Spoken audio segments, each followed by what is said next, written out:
Her dad in an unpaid role, and that was enough to get charges of nepotism going fast. And strong giving strategist Ashley Hite joining us right now. We've seen this again and again. I guess there are new rules in effect ever since John Kennedy appointed his brother Bobby as Attorney General that we police this sort of stuff. But what's the police? Is it that big a deal?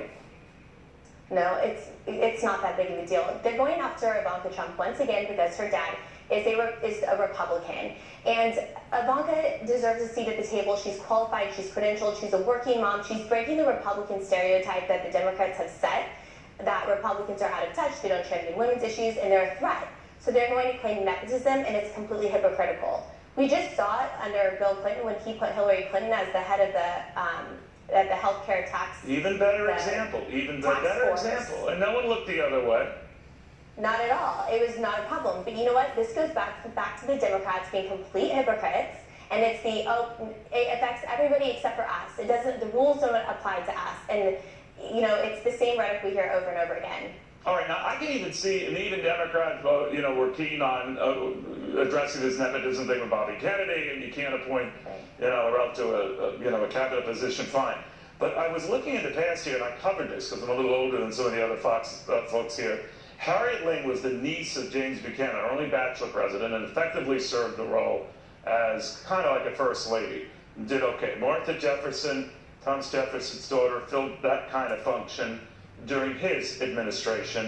And I could go on and on. So I guess what I'm asking, whether it's Rose Cleveland, who served with her brother Grover Cleveland in a quasi-capacity until he got married, we had a history of this sort of thing without doing great harm to our Constitution or country.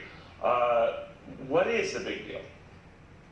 There is no big deal. Again, let's go back to the Democrats saying doesn't apply to us. Anna Roosevelt served as her father's personal assistant, Franklin Roosevelt's, and there was not an issue there. You know, the funny thing about this whole issue is that Ivanka was operating under a good faith agreement with the White House. The left got enraged because they didn't like her being involved. So she said, okay, that's fine. I'm going to play by your rules. I'll become a White House employee, a federal employee. I'll do the necessary paperwork, the background checks, the security clearances, and I won't get paid, and yet it's still not enough. What would be wrong if she was just part of the kitchen cabinet? Remember Richard Nixon had his brother kind of serving in that role without a title per se, but they're advisors. They're people who talk to without any official capacity.